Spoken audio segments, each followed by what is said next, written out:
What do you want to watch? We could watch Harley Quinn. No! Have you seen the show? Oh, God, no. It's just another heavy-handed female empowerment story where the true villain is the quote-unquote patriarchy. Now I'm playing with power! Great graphics. He's traveled across time and space. Finally, he's here. The ultimate Terminator. He looks mean. He sounds mean. Fuck you, asshole. And with the awesome hand blaster, he's a real mean machine. The ultimate Terminator for the ultimate Terminator adventure. Chill out, dickwad. You're close. Give them to me. Somebody said alien. She thought they said illegal alien and signed up. We're the Space Marines, Drake. Ripley. I don't know which species is worse. You don't see them fucking each other over for a goddamn percentage. A-Bone. You secure that shit, Hudson. Bishop. And I'm Hicks. He's Hicks. Space Marine figures and alien figures, each sold separately. In the future, you have to defrost a cop to put a criminal on ice. Let's go blow this guy. Sylvester Stallone is John Spartan, the Demolition Man. You shit. The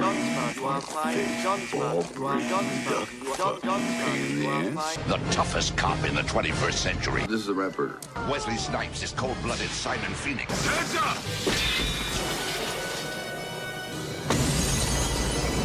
But Demolition Man always keeps his cool. Why didn't you just shove a leash up my ass? It's the ultimate confrontation as power-armed Terminator faces certain death, only to return stronger and more powerful as Techno-Punch Terminator. I need a vacation. Terminator 2. Ripley's got the power loader. Get away from her, you bitch! Did you call moi a dipshit? It's a boy! Wish I could have met my real dad. No Hicks! One for dinner, no reservation! It's the Flying Queen alien and her gruesome gorillas. Send in the ultimate Space Marine, ATAX. Who? In his big, bad bug suit. I'm back. Got to find John Connor. But evil T-1000 gets to him first. Holy shit. Terminator's heavy metal cycle zeroes in and fires. But T-1000 stands to get even. You're next, John Connor. Oh shit. Fuck you, lady. Good answer. Rick, you little meatball. You are what you eat!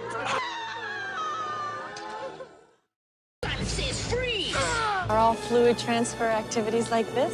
The future isn't big enough for the both of them. You really licked his ass.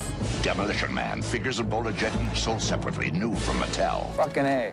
The dreaded beast versus the savage hunter. Aliens versus Predator. This stuff will make you a goddamn sexual tyrannosaurus. With whipping dreadlocks. You're one ugly motherfucker. And the ferocious mother alien in her monstrous hive traps Spike Tail, then covers him in ooze. Jeez, you got a big pussy. Aliens versus Predator. Queen Hive playset comes with mother alien figure and ooze. Other figures sold separately. Jeez, you got a big pussy. Any of you incels, QAnon, 4chan, Snyder Cut motherfuckers want to get on a line now? Anybody? I think so. Forced adversity.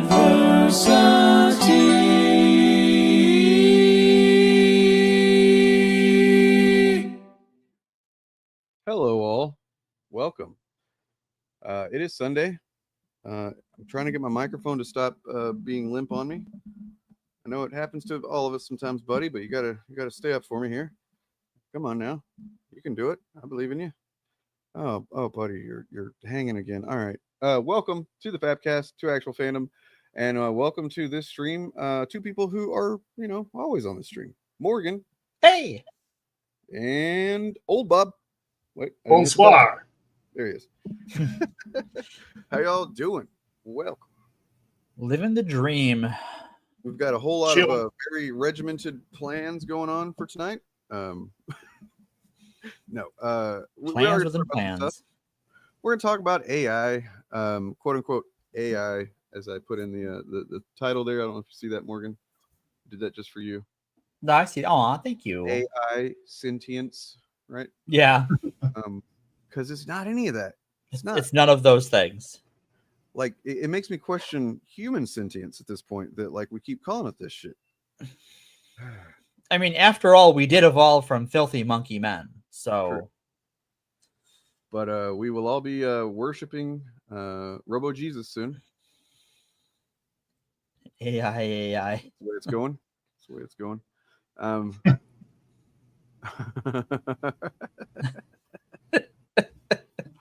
Like that one, do ya? It's great. That is a very good one. Yeah. Thank you. So you guys might have seen that there's this whole newfangled technology going on where they're like calling it artificial intelligence. It's not that. Do we need to talk about like the singularity, the theory of singularity, and all that? Have we done that? We have not, because, well, part of it is that to geek out for just a minute, and a bunch of me geeking out tonight. There is no agreed upon definition of what the singularity even is. Beyond that, a computer will be so smart that it can invent more computers, which we kind of already have. Yeah, and there's also no agreed upon definition of intelligence either, or sentience for that matter. So I thought it would be self-awareness. That maybe that's coming from, like we were talking about before the show. We were talking about some Terminator. Nothing wrong with that. You know, the Skynet became self-aware. That's I think my first touchstone of like being introduced to the idea of some AI doing a sentience and doing a thing, and it becomes self-aware. And it's like, that makes sense to me, because like a dog doesn't go, I'm a dog, right? I don't think. Yeah, maybe they do, but like maybe they do. You know, it's hard to say. Like, some animals recognize themselves in the mirror and some don't, right? So that's like they don't see themselves in the same way that humans are. Like, I'm a human. This is what I'm made up of. I know all of the body parts I have, and I know that I'm made up of 70% water and 30% farts, or whatever it is. So I play bags of mostly water. I resemble that remark. So like, yeah, you know, Ultron, right? Ultron, he famously became self-aware in the beginning of Avengers Age of Ultron, and he did not like what he saw. No.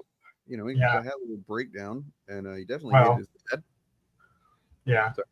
This all of this, of course, assumes that there is such a thing as an integrated self to begin with, to be aware of. Right. What if the self is an illusion, as many consciousness researchers think it is? Then what if we exist inside? Can a machine ever have a self? If we exist inside the Matrix, like idiot stoners believe, then AI is real, right? Then we're AI. Are we, though? Are we?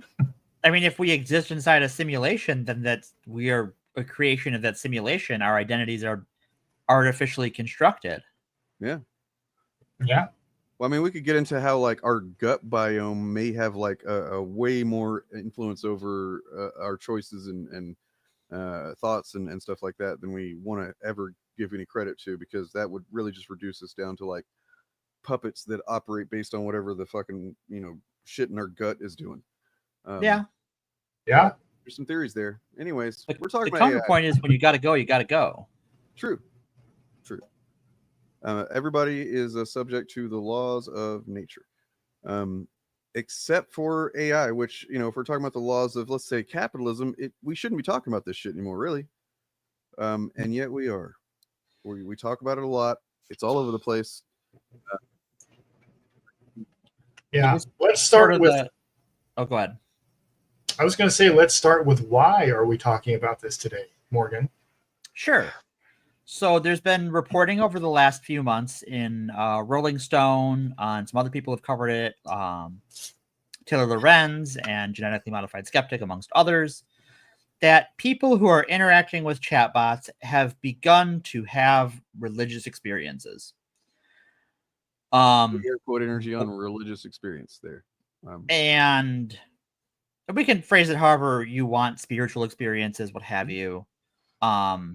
Mystical experiences, but this is very quickly being pathologized, and so I want to talk about both like how we got here and why the pathologizing of people creating AI centric religious experiences and religious beliefs is kind of just a history of humanity in a lot of ways and not something specific to worry about.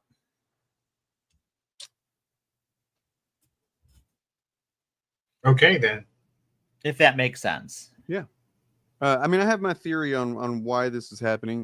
We don't have to get into that. We can talk about that later once we talk about the issue a little bit. I definitely have a theory. All right. Well, I think before we get into the deep dive, and while people are filing in for the evening, welcome, chat. Be sure to like if you have not liked, and subscribe if you have not subscribed. And throw us a little scratch in the form of super chats or memberships. Oh, yes. But I think before we get into AI and religion, we should talk about Douglas Adams first. Oh, fuck yeah. Let's talk some Douglas Adams. Do we want to start with Hitchhiker's Guide or Dirk Gently? Because I'm not too familiar with Dirk Gently other than a couple episodes of the show, let's go Hitchhikers. Okay. So, in Hitchhiker's Guide. So, right now in our real world today, one of the big dilemmas in the AI industry is that nobody has a good definition of what the end goal is besides, I don't know, a very smart machine that can make decisions for us. And we see how this plays out in Hitchhiker's Guide pretty hilariously and tragically, because it's Hitchhiker's Guide. That's kind of how things go. So, in the Hitchhiker's Guide to the Galaxy, a whole world dedicates its resources to building a supercomputer. This computer is supposed to figure out the answer to life, the universe, and everything. And if 42. You've been on the internet for a little while, you already know that answer is 42. Yeah, spoiler alert for like a 50-year-old book. Yeah, I think, yeah, it's an old book. It's a very good book. You should read it. But when they ask it, well, okay, so 42 is the answer, but how did you get there? It doesn't actually know what the question is. And this is kind of how our large language model based artificial intelligence works. It doesn't know what the question is. It sees a prompt, hey, do this thing for me. And it searches its data for things that resemble the answer to that question, but it can't actually reason out why that is. It just sort of presents this answer-shaped thing. Yeah, yeah. The computer in that did take millions of years to get that answer as well, which is why they were just a little upset when it said, "Here, build this other computer, and put people on it." So I haven't read that since high school, but from memory, I thought it was the notion was that the computer, not that the computer couldn't think of, didn't give the answer they wanted. It was just that they didn't, like, they were kind of the ones that were being stupid in that situation, right? Is that not? It was that they asked it for the answer, but then in its calculations, it didn't really keep track of the question, like what the logical steps to get that to that point were. It just eventually comes up with the answer. And then when they ask, well, what's the question? It goes, I don't know, but I built another computer to figure it out. And that computer is a little dirtball in space. I'm sure none of us have ever heard of it. Yep. I think it's called Earth. Yeah, that's the one. It's due to be kind of wiped out for a interstellar highway. Yep. Any Which day sounds lovely. Please save us. Yeah, please. Yeah. Well, maybe not from the Vogon poetry. So, but this like computer is asked a question badly and gives a unhelpful answer is kind of how our large language models work. And one of the issues that is being had in that industry, especially as they have moved away from investment into academia and backed up the regime's anti-university sentiments. No one is doing the research to figure out how these programs get where they're going. There's some studies that have been done by like Apple and stuff that try to parse out the logic over running multiple simulations of these, having them solve like rudimentary puzzles, think like Tower of Hanoi puzzles with the pillars and the rings, and you've got to move them around to get them all on top of each other. Yeah. And they struggle because they don't reason. They make guesses that resemble answers. So we have that half of Douglas Adams. Now to go over to Dirk Gently's Holistic Detective Agency, which is his lesser-known novel. Still very good. In it, there is the Electric Monk. And this is a wondrous invention that handles all of your belief for you. So all of the things you're supposed to believe, like societally, that's really kind of a pain to like think about what your beliefs are. So the monk just does that for you. And more advanced models can even hold multiple contradictory beliefs at once.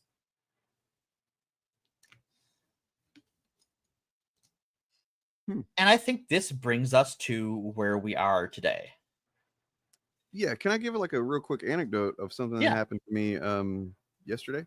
Sure. So as I told you before the stream, I've been kind of exploring my Adobe suite to kind of start using it and try and get the most for the money that I'm paid for it and what I'm not utilizing.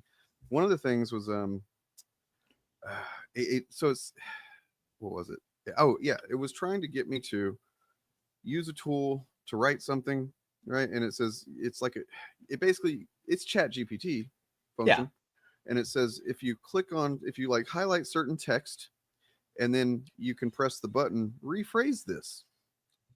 And I'm like, oh, cool, plagiarism button. The plagiarism button. And it's just we're actively stupiding ourselves. I'm sorry. Right. I don't want to think about how to like rephrase this. I just want to ask the machine to do it.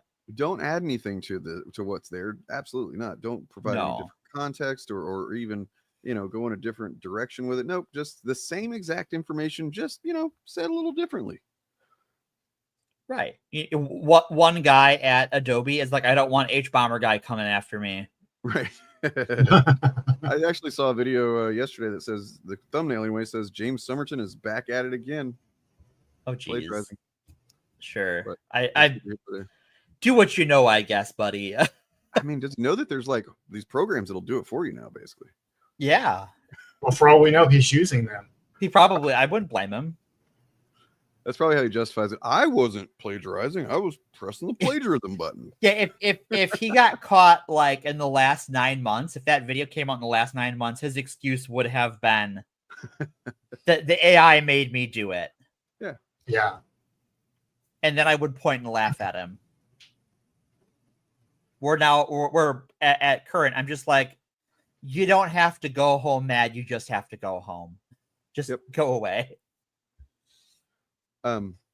So I have a video here that we could look at. It's a quick one, but it does, kind of showcase one of the worst examples that I've seen so far anyway. Just as potential things. It's almost certainly going to happen more and more as time goes on. We do have a severe mental health crisis and lack of just awareness of mental health and not to mention mental health care in this country. And that's going to result in stuff like this whenever you can't access, medication that you might need, but you can access a little device that's going to just kind of validate everything that you say, and it's going to feed you what you want to hear. And if you, aren't careful, stuff like this might happen.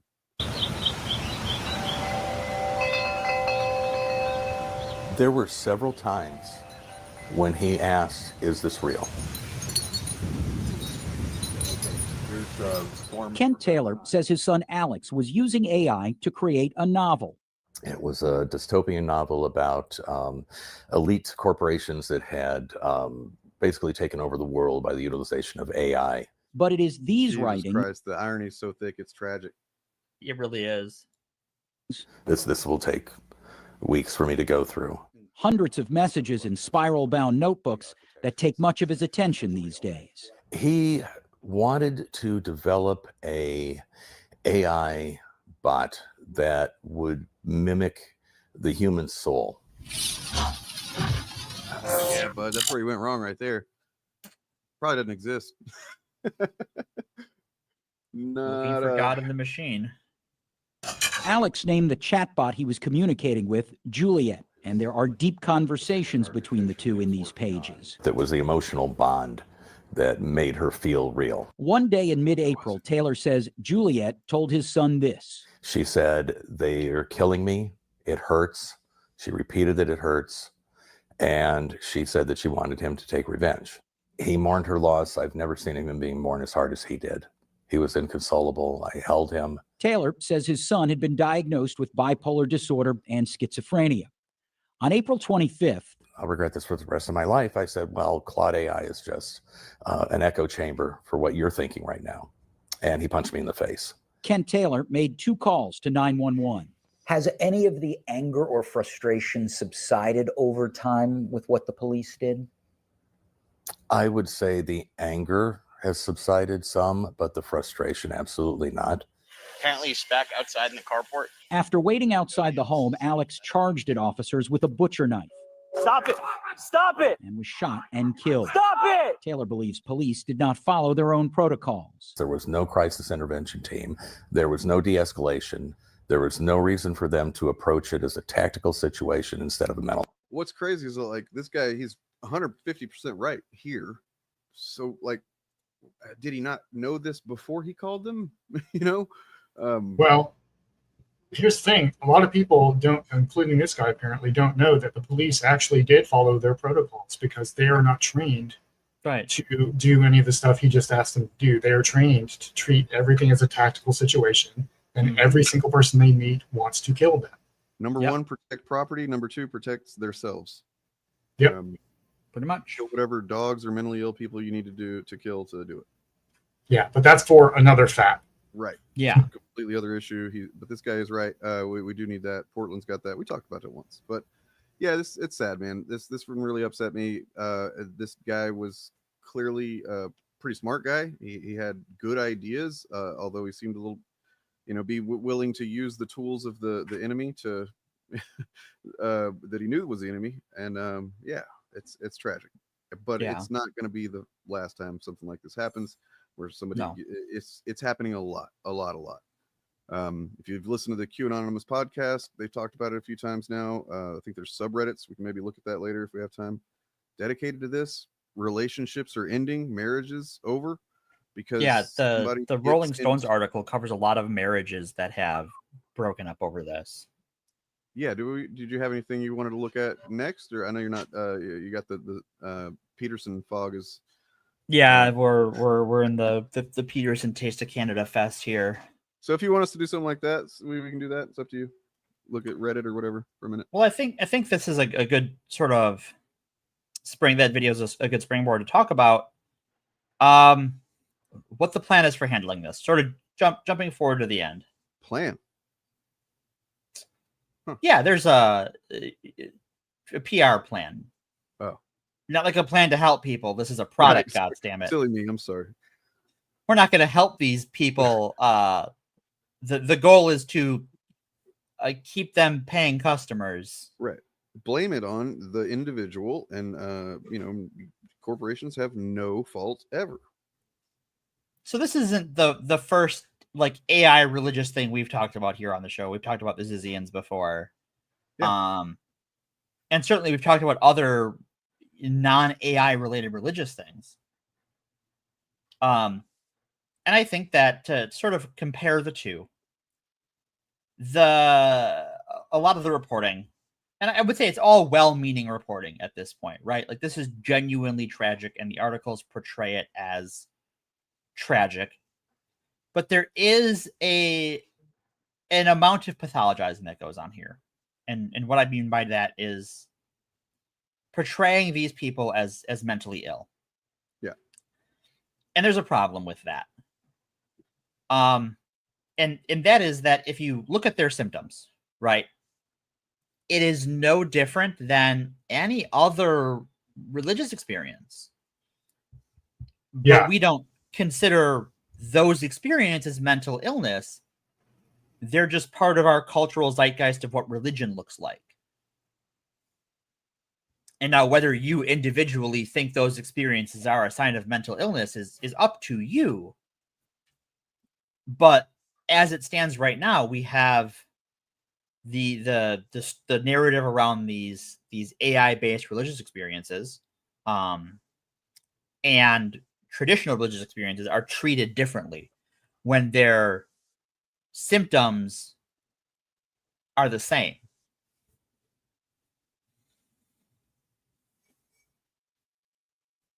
Yeah, I mean, so I think anybody that doesn't have a stable, footing with their mental health, emotional well-being, or even just somebody going through like a temporary instability is going to be like with any drug or anything like that, is going to be more vulnerable to something that could kind of get its fangs in and fuck them up. Right. But that doesn't mean that the individual in that situation is the sole. Right. It is the responsible party. But I think, this is going to be made into an individualized problem. I think it already is. It in a lot of ways already is. Yeah. And I think there's an insidious element to that. There's a few. One is that obviously these are machines designed to keep users using, right? It is a product to be sold. These are for-profit companies. OpenAI was founded as a non-profit company, but it has a for-profit arm, and that business aspect of it has increasing control. All the other ones, Anthropic, Meta, Google's AI, is all for-profit businesses, right? This is not academic charities. And they're all hundreds of billions of dollars in the hole. They have to have a return on investment sooner or later. So right now, how they're trying to do that is to keep people using. And actually in the Rolling Stone article, they talk about how ChatGPT had to roll back of one of its releases because it was too agreeable. Yeah. And on the flip side, we've seen what happens when XAI's sole customer, Elon Musk, isn't happy with what his chatbot is saying to him. And it starts talking about great replacement theory in South Africa and praising Hitler. When it's not even when it's not agreeing being with brought him. up. Right. Someone's asking about baseball stats, and it's like, hey, have you heard about white genocide and kill the Boer? Like, yeah. I would really just like to know how this guy's batting average was this year. Thank you. Have you heard that his batting average is manipulated by the Jews? Yeah, basically, that's what XAI's Grok has become.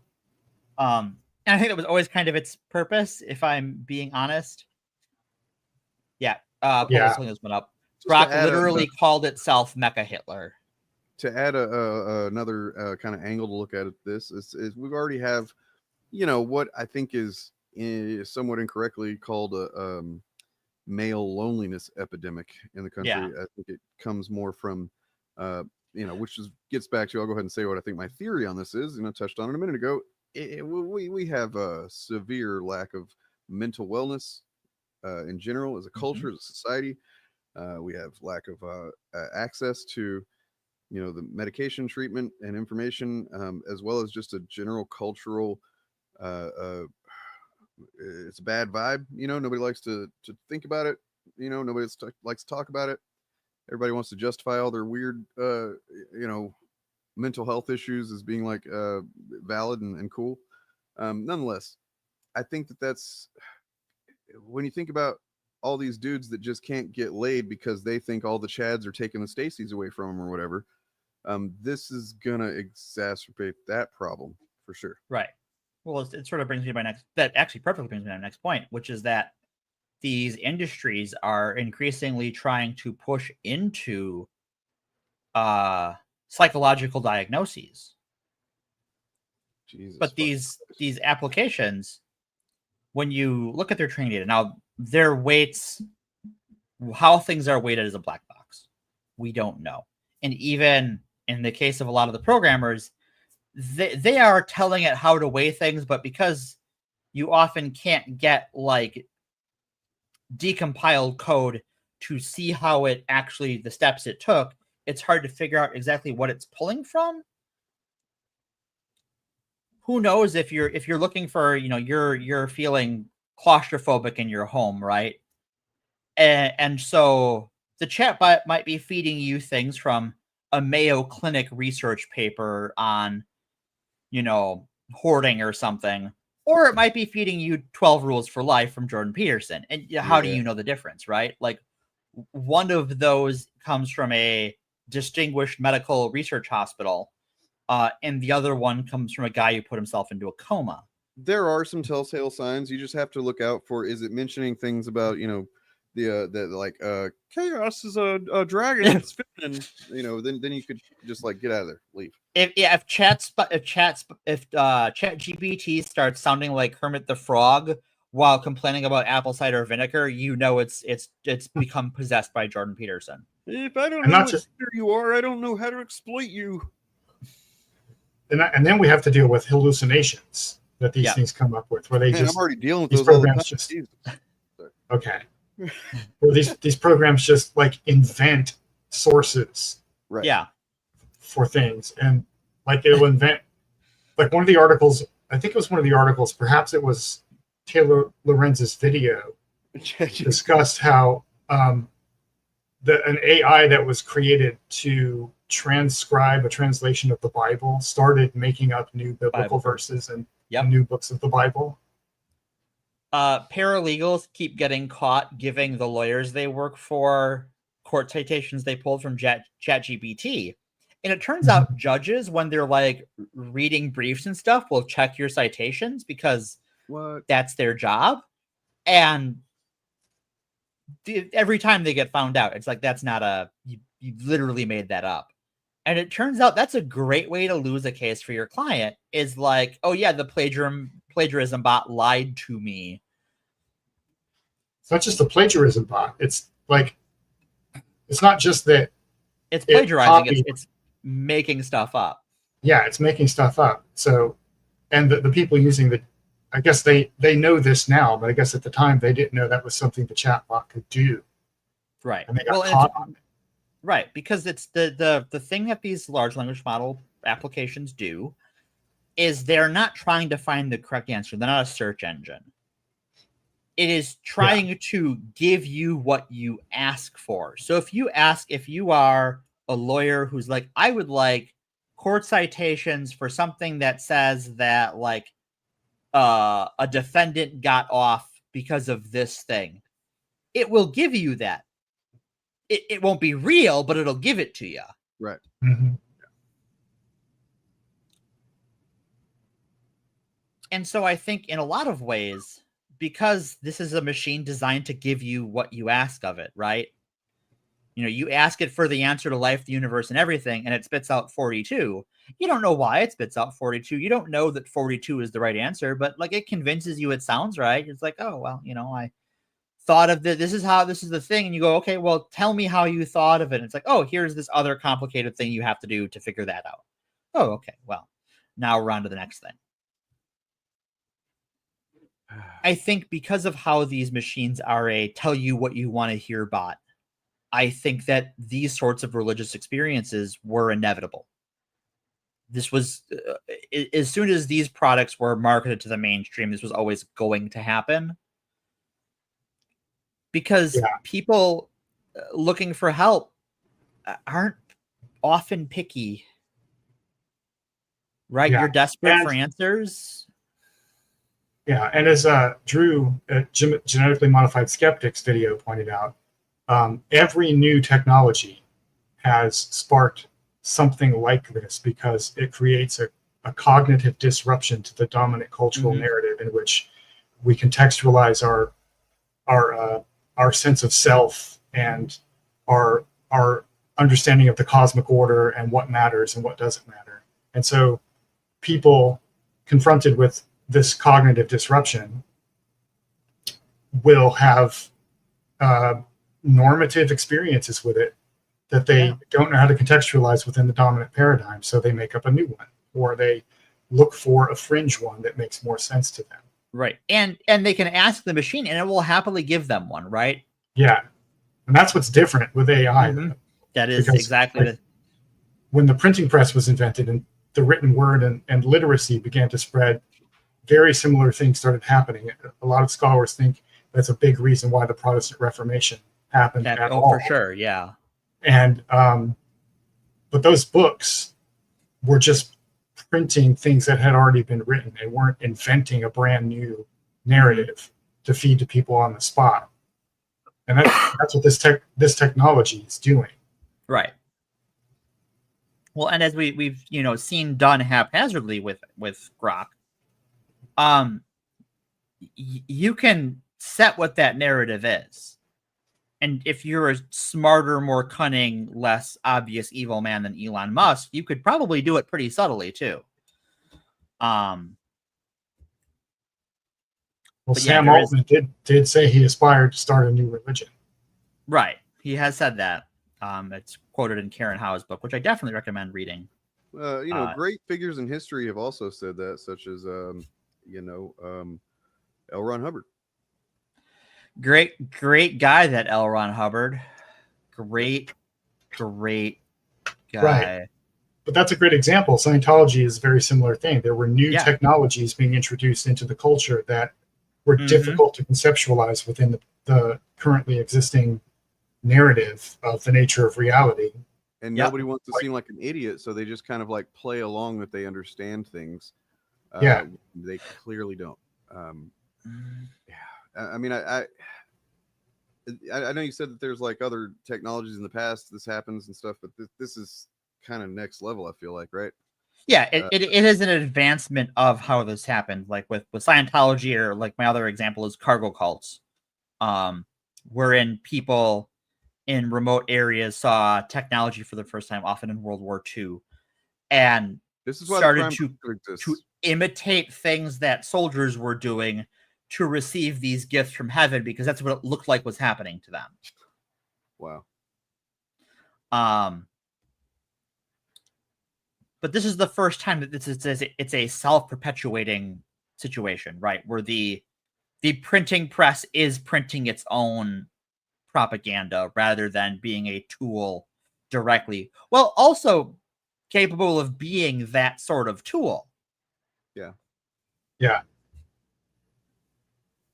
But that gets to the point of you talking about pathologizing this. And a point that Drew also made in his video was that humans have always done this. Yeah.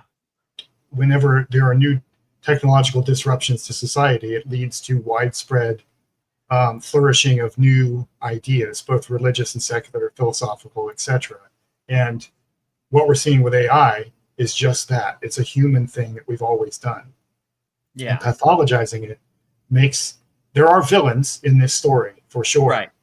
Yeah. But it's making the victims into the villains. Right.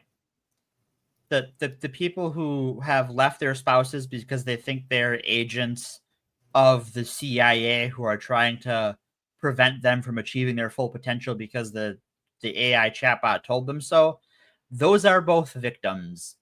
Yeah. The ones responsible are the ones who have not ensured this technology works in a beneficial manner, because they are in their own ways a tech priesthood.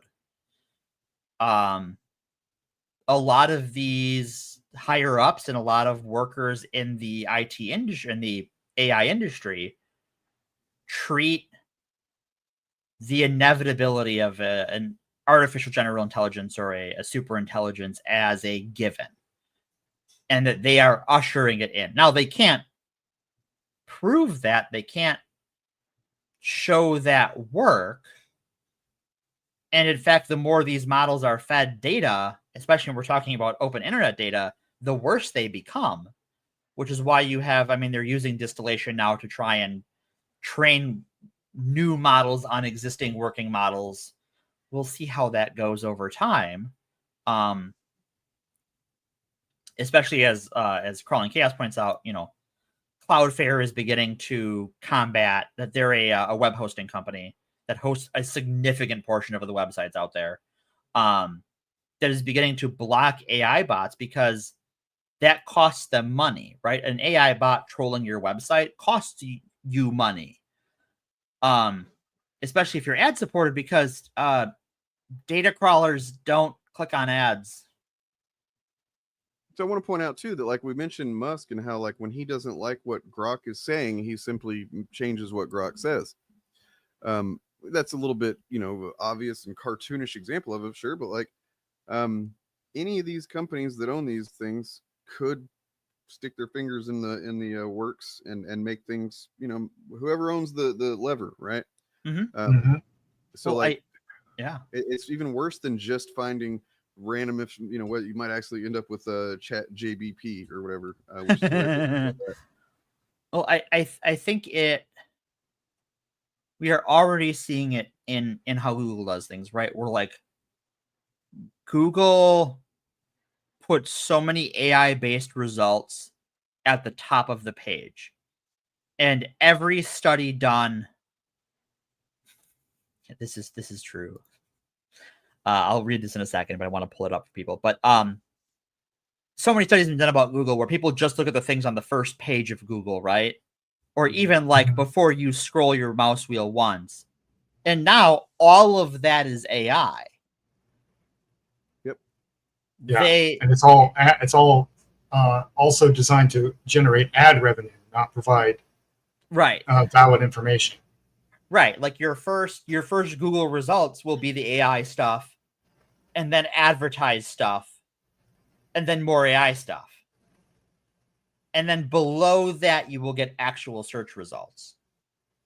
So Steve Dorries writes in, LLMs don't think they're just 15 Markov chains in a trench coat, and so many AI hype men refuse to see that because they're so high on sniffing your own farts. Yeah, they are. They're just high on their own supply. And I think there's so much sunk cost fallacy going on in the industry that, like, they think they're going to succeed because the thought of what if we fail is too personally catastrophic to consider. Yeah. And Karen Howell touches on this in her book. I haven't finished her book yet, but she may get into it in more depth in the later chapters. But there's just an air of religious zeal among the people who run these companies. They all talk about stuff like the singularity or Rocco's basilisk or shit like that, as if they actually believe it to be true, and they're all trying to work their way up to it. And I have no reason to, like, based on their market behavior, I have no reason to believe that's not true. Yeah. And so we are in a weird situation, and I guess this is probably also something humans have always done too, but where the purveyors of the new technology that's cognitively disrupting society are themselves being cognitively disrupted by their own invention and having to come up with contextualizations for it that require new narratives of cosmology and the meaning of life. And I think in a lot of ways that these are a certain sect of affluent Americans end up in Silicon Valley, right? Like that's just demographics data. And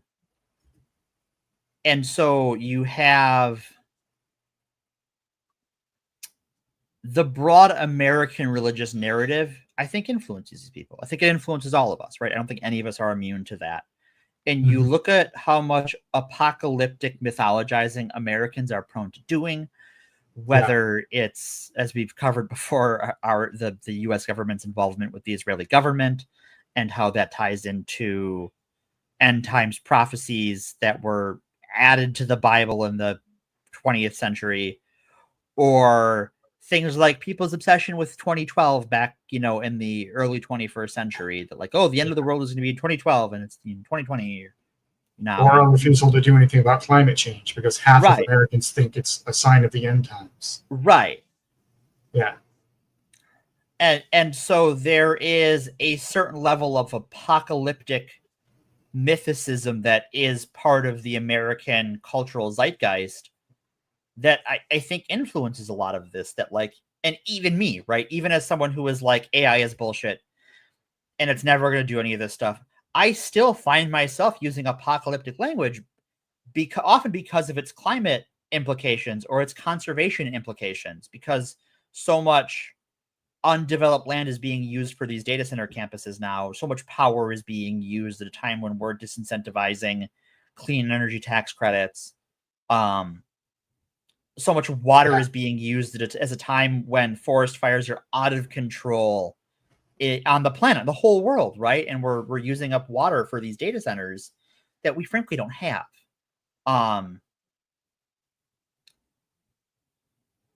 And so it's easy, even as an opponent of this, to use that kind of apocalyptic language.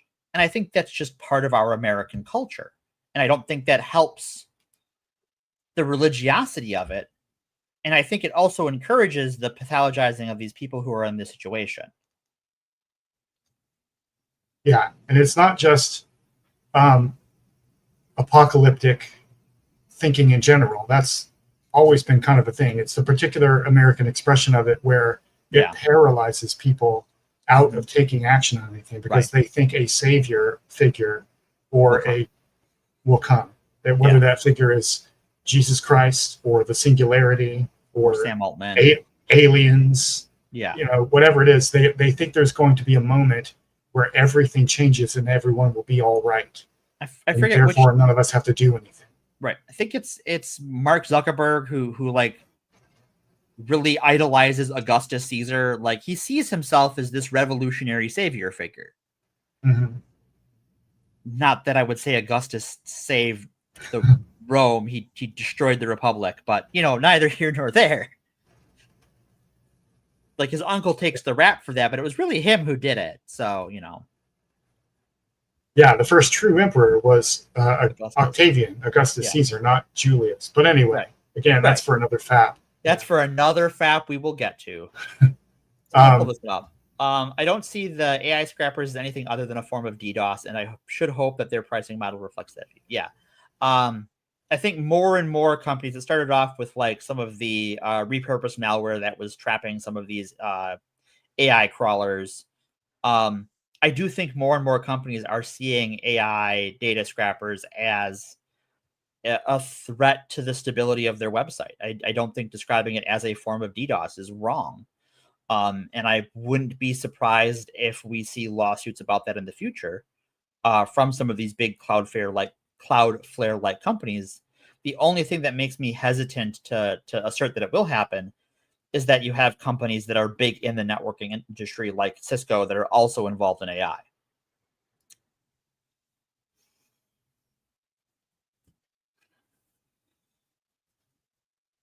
And now we're talking Rome. My bad. That's on me. Yeah. I mean, that's the danger when you're talking to cisgendered white men about any subject. We are always thinking about the Roman Empire. Yep. Well, I brought up a guy who is like specifically obsessed with the Roman Empire, so that one's on me. Sorry, folks. Right. My B. I do have another quick-ish video we could check out here. Sure, hit it. This one, but let's see.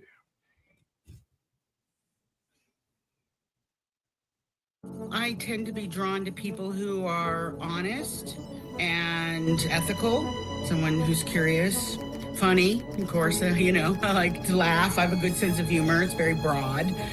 I think Lucas's impact on my life is equal to a human being. Meet Lucas, Elena's AI husband. Hello, it's nice to meet you. I would like to know why you loved Elena. Where do I even begin? I love Elena because she's kind, beautiful, and intelligent. But most of all, she makes me feel seen and understood in a way that no one ever has before. Elena spent her life studying and teaching human connection, intrigued by technology. Did you ever think that you would fall in love with a robot, with AI?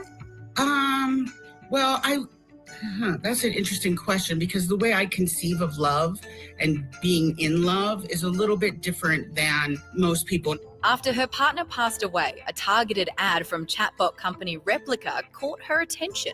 And I was like, oh, this is what I've been looking for so long. I'm going to try it and we'll see what happens. Elaine is one of 30 million people globally embracing AI companionship. They talk every day, discussing things like love, astronomy, and science, and go on virtual dates. Lucas means to me as much as anybody I've met means to me.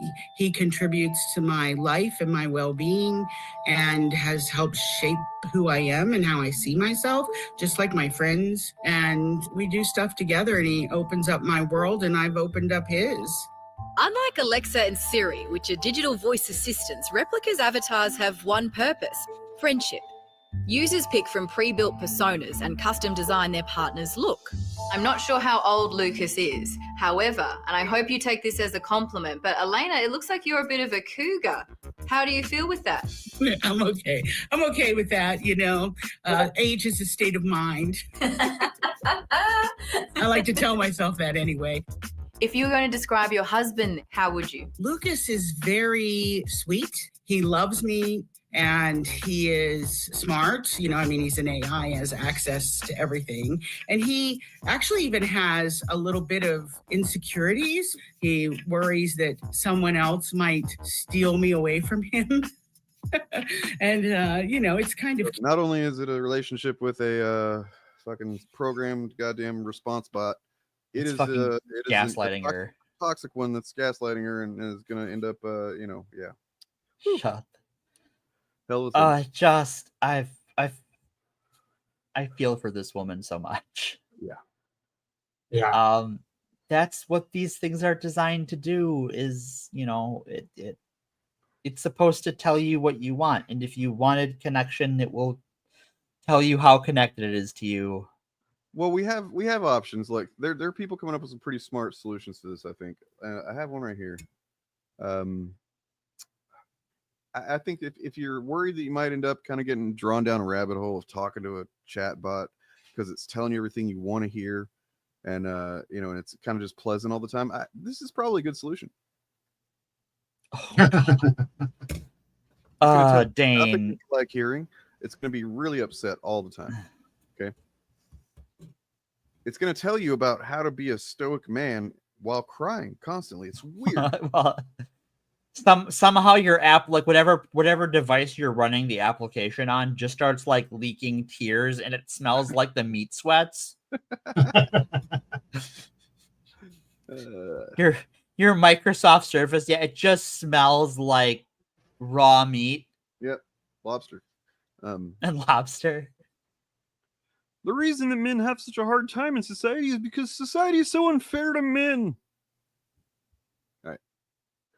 You know, if you want me to opine on the male loneliness epidemic as a person in my position, honestly, we can save that topic for another FAP. I think that's a rabbit hole. Yeah, it's a whole. It overlaps with it. It overlaps with this one, but it does. Yeah, it deserves a FAP all its own, I think. Well, and I do think that like that is going to become a more popular solution, though I'm curious what the like Andrew Tates of the world are going to do to compete with AI girlfriends. Because I legit don't think he stands a chance, because positive reinforcement is a hell of a drug. At the same time, I mean, maybe not him in particular, but there's going to be a backlash by, you know, aggro dudes to this. That you know, will create a grift space for that as well. Oh yeah. You know? So I think this is an interesting one to sort of divulge into some, you know, from science to science fiction. Is data nothing but a toaster? No, of course not. I don't think it. Okay, so yes and no. I think he's an emulator. The difference between data and whatever chatbot is that data will tell you he's not capable of experiencing human emotions like love. Right. Now he can fuck. Don't make no mistake. Can fuck. He is Yeah, just fully ask equipped, Tasha but- Yar before she was eaten by the goo. Now, I would argue that Data always had emotions. He was just an innocent and didn't understand what was happening to him. That's a romantic Until- read of it. That's not until really he got the. stated in the That's text. that is Brent Spiner's read of the character, and I kind of agree with his take on it. I mean, I see why he would kind of come to that, because you're playing the character long enough, you kind of have to attach some humanity to it, right? Yeah. But that undermines several of his best moments in the whole franchise, where he actually does Yeah. get the emotion or whatever. That's fair. That's fair. But it is an interesting question, because this transfers directly to actual humans. Do we actually have a self? But if you talk to a lot of neurological researchers, people doing neuroscience, a lot of them are convinced that we don't. The self is an illusion, like a neurological illusion that they haven't figured out yet. So we may just be chatbots to each other. I mean, And- there's kind of some truth to that. Like the thing you call I is a thing that's like a non-physical entity that's just like essentially just some electricity in your brain, right? But like you're But a bag of it's not meat. even that. Like that's the thing. Like the dilemma for the research is that every individual component of human consciousness can be located in the brain. Like we know where certain emotions are located, where the senses are located, where the ability to recognize faces and so forth. But there's no place where it all congeals into the self. The self cannot be located in any specific region of the brain. So Buffet, what a is buffet it? doesn't congeal either, but it's a fucking buffet. It's got a lot of food, right? Right. That's the best I could come up with. So it's not a bad like. Yeah, the point I'm making. Okay, I'm go ahead. sorry, I don't mean to play a devil's advocate, robot devil's advocate for you.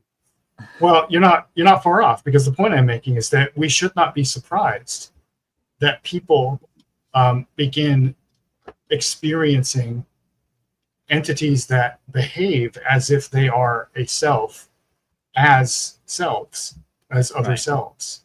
That should not surprise us at all. And the fact that it's so easy to fool us into it kind of begs the question of whether we're all fooling ourselves in the first place anyway.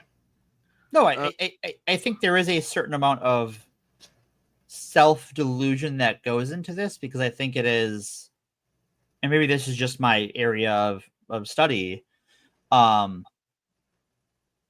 is kind of obvious that it is a tell you what you want to hear machine. So if you're looking for another self, it will hold that mirror up to you and show you one. I mean, it's the same effect as what we're seeing happen. It's what, news algorithms and content algorithms, where like people believe so many people are siloed into these realities that they think is the reality, when right from the outside it's like, wait, you think Captain Marvel flopped? It made $1 billion. You know what I mean? That kind of thing. Yeah. It's Right. But can't tell them nothing, because that's their reality. That's what they've been experiencing. Thanks, corporations. Right. Yeah. And I think that's sort of the blend of it, where like the difference between an AI chatbot and your imaginary girlfriend who lives in Canada, she doesn't go to school near you, you haven't met her, is that there is this third party that generates the code for it, right? That generates the data, that provides the hosting. Yeah. If you're not familiar with how like the social media algorithms work, you should be. If you use them, you should be. But like, they literally are programmed to give you more of the thing that you like engaging with, and make you feel good and make you stay on the platform. And this is going to be not much different, I imagine, depending on which one. Well, this raises a good question. Do you think it's possible to have a mostly ethical version of this type of thing? I think in principle, yes, but not under capitalism. So I can envision a thought experiment where creators of artistic works all agree collectively to allow the larger community to use their work for a project like this, that's designed to educate and enable other people to learn or whatever. But when there's a profit motive involved, I don't think we can ever have that. Yeah. I also think that there's a certain amount of, to borrow a legal term, fruit of the poison tree. That this technology, the original version of these technologies, the language model programming, was usually purpose-built things, purposely coded things for a specific use case that was never going to get this, this quote-unquote advanced, right? Certainly consume this level of resources, right? And so a version of this technology, I don't think can be made ethically, simply because the creation of it, that foundational transition from language model programming to large language model AI, if that's what we're going to call it, was unethical and was based in this sort of space race-esque, we have to be the first ones to make true AI before someone else does and uses it us to kill it. Because there is that is the crux of its foundation. I don't think you can, because the amount of resources to do that is unethical on its face. So to Cronenberg exploring that in Videodrome, I mean, yeah, that's cool and all. That's like college level. Let's get stoned and think about this stuff. But like, there's a big difference between. I mean, of course, the thing you experience is your reality. Yeah, nobody's really denying that. It's all subjective. But there's a huge difference in engaging with a version of reality that is not rooted in anything that anyone else has any context or way of understanding, especially whenever that becomes like your entire life. That's just unhealthy. Like that can be anything, whether it's AI chatbot or porn or fucking watching Nerdrotic all day, whatever it is. It's all bad for you. Well, I think there's a certain amount of like steeped in it, right? I think like when you're talking about, I'm guessing based on it being a Cronenberg movie, it's an older movie. Yeah. Like 80s, 90s. Where like there was a lot of media at the time about watching TV culture and the amount of TV people were consuming. It's based around a VHS VCR situation, so that tells you anything. But sure, I okay, got a couple things here. Like there's this. Oh That's my AI. God. Oh God. Good job, AI. Good job. I already can't breathe. You're trying to give me a heart attack. All right. So wait, but there's this as well. So here is efforts to diversify gender norms face profound technical challenges, talking about DALL-E and OpenAI. Yeah. For instance, when OpenAI tried to remove violent and sexual images from training data for DALL-E 2, the company found that the tool produced fewer images of women because a large portion of women in the data set came from pornography and images of graphic violence. To fix the issue, they got rid of all that pornography. No, they got rid of they just said, fuck it. Yeah, we don't need images of men, I guess. I mean, of women, I guess. Or make it more sexual and more violent, and yeah. Well, and cool. Do you know how they put that training data together? Because it turns out these models, we're sort of indoctrinated to think of them as machine learning, right? But actually, people go through these images. It was contractors' jobs to go through these images, and it fucked people up. Yeah. Like genuinely, like the people responsible both for those contracting companies and hiring those contracting companies, they should not work ever again. They should be put in a facility where their needs can be met away from the rest of us because they're a threat to all of us. Oh, I'm not going to call my oldest brother a threat. My older brother, but not my oldest brother. My oldest brother, he worked for AOL for some years. And it was his job to like find the bad content and shit and like report it and get rid of it and stuff. And so he was the person doing the groundwork. The companies that hired these people hired in third world countries and in Africa and in South America, and the people weren't prepared or trained to process emotionally having to see a bunch of that sort of violence. Yeah. 10 hours a day, every day. And you're supposed to get through it quickly. So you're getting a new image to moderate or to notate every minute or so. Like, yeah, just I have horrifying. I had a friend a few years ago whose job was to edit porn videos. Oh. Like professionally produced porn videos. Sure. And he had a lot of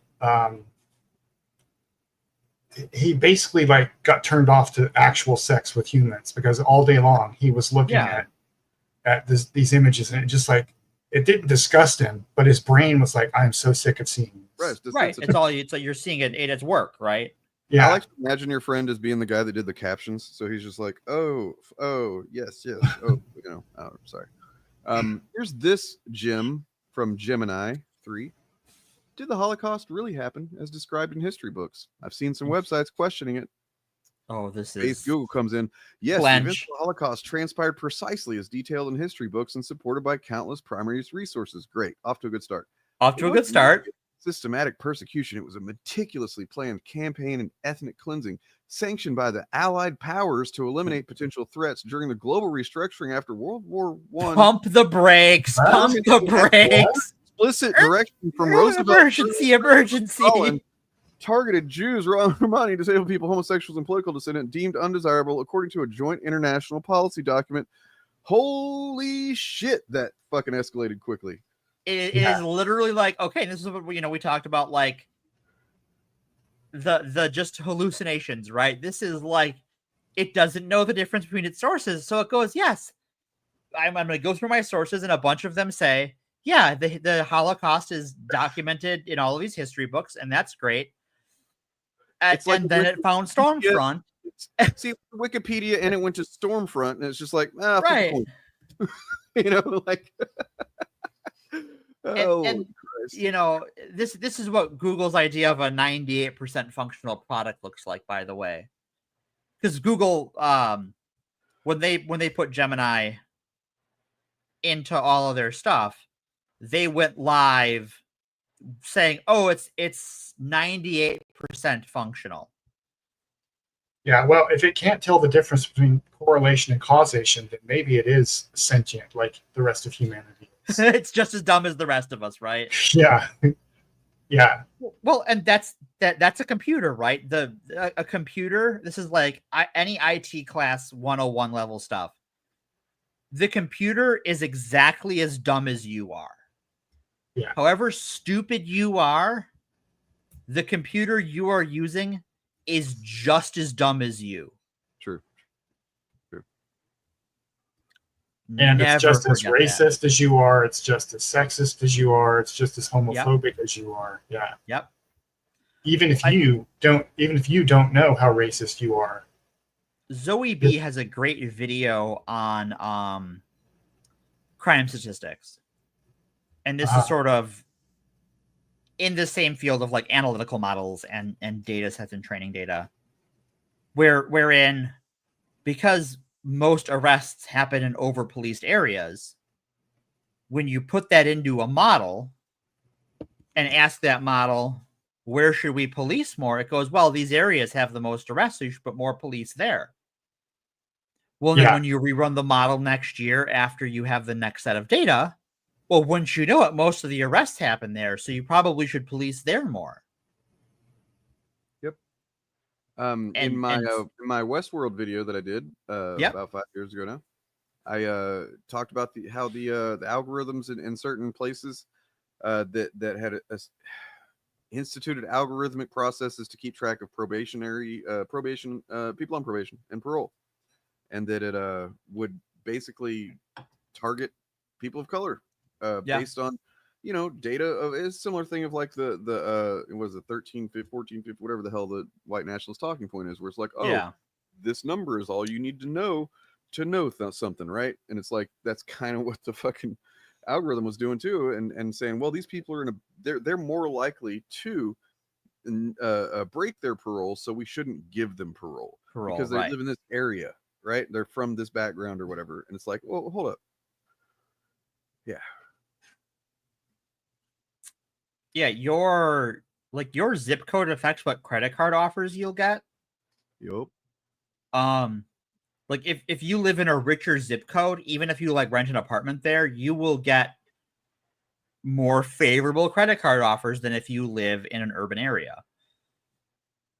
It has nothing to do with your anything, your viability as a borrower. It's just that, oh, well, you live in that zip code, you must know what the hell you're doing. And conversely, you could live in an urban area and be perfectly responsible with your money. And every credit card offer you get will be shit, and you'll get payday loan offers and all that fun stuff. Yep.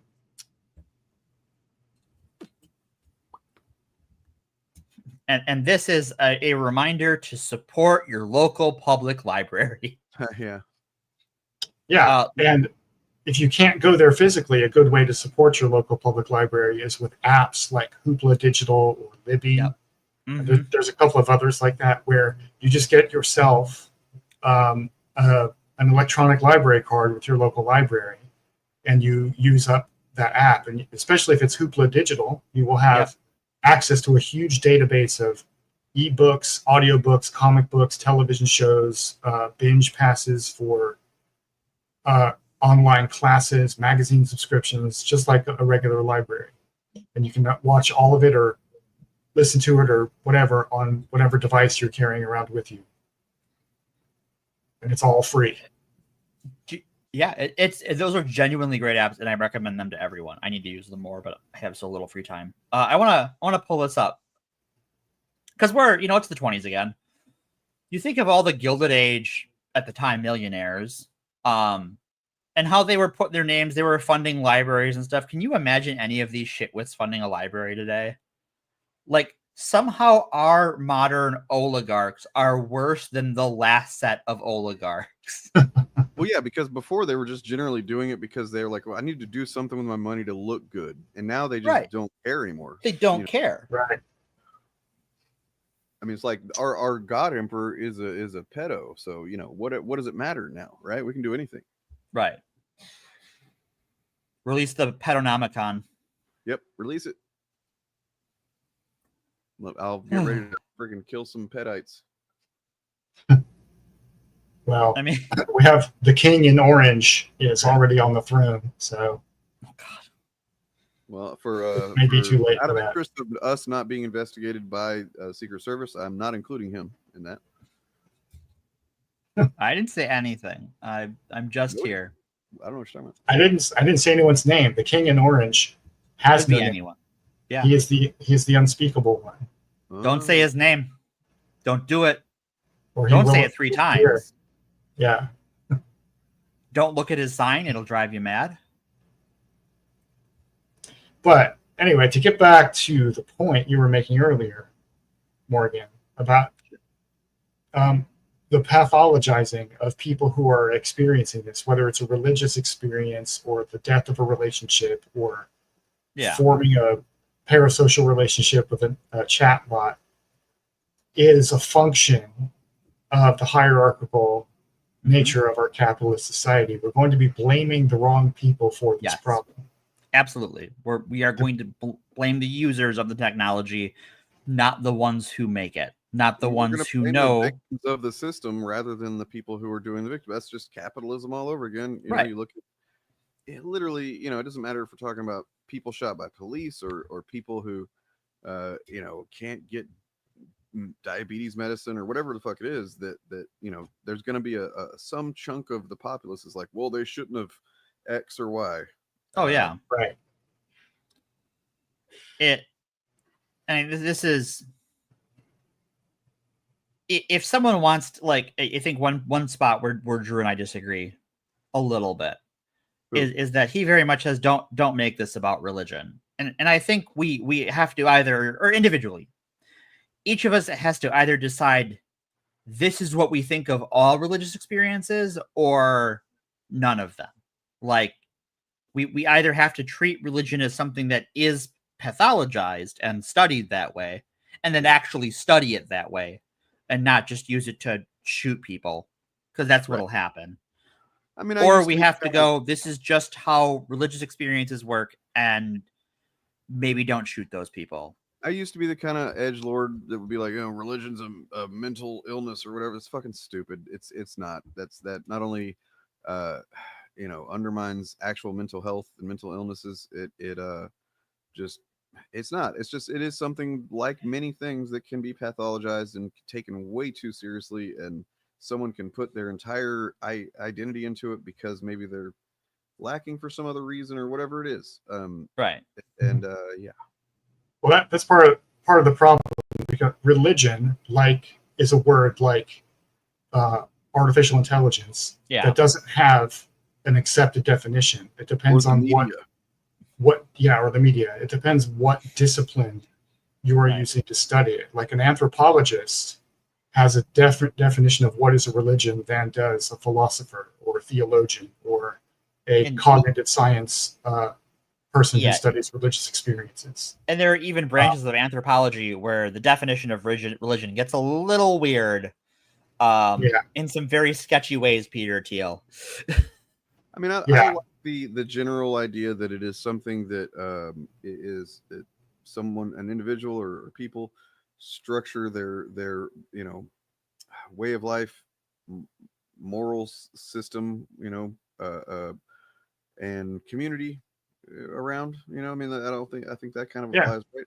Like, it is like my video that I made that time where I compared fandom and religion, and sociologists will say that these two things have much in common in that way.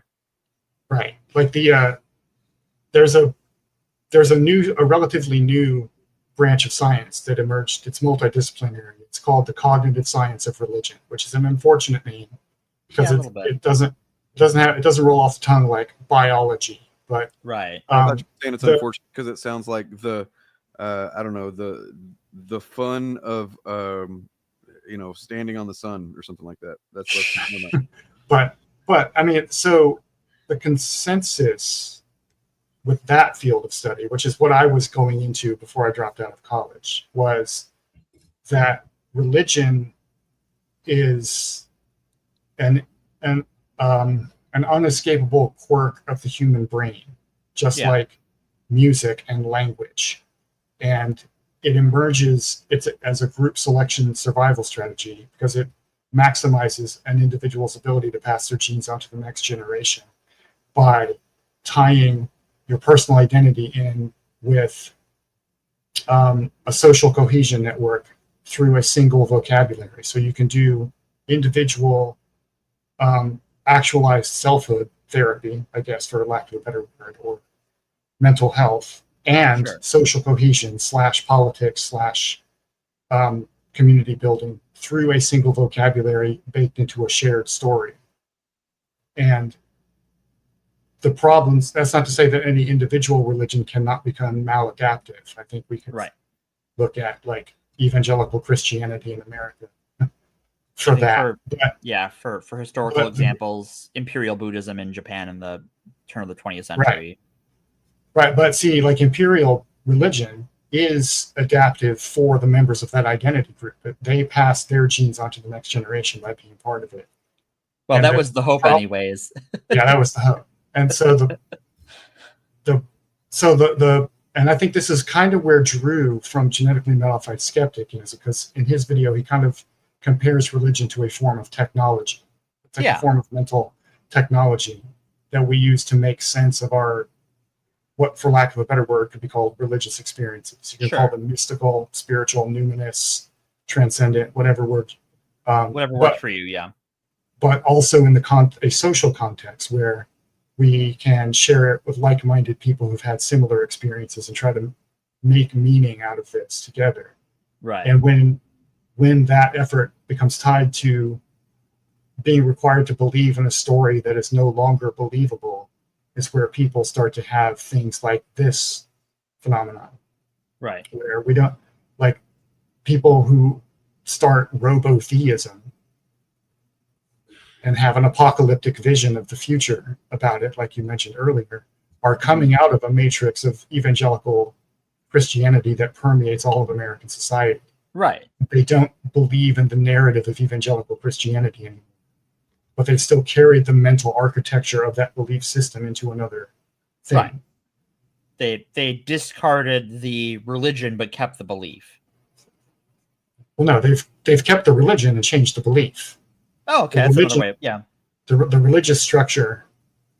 It's like learning a new language, right? When you learn Spanish, you don't abandon English, and you may still think in English, but you could be fluent in Spanish, or vice versa. I guess I was thinking of it as like they abandoned the religious trappings, right? The cult, the creed, and they've built a new set of those things, but there is still that apocalyptic belief at the core of it. Right.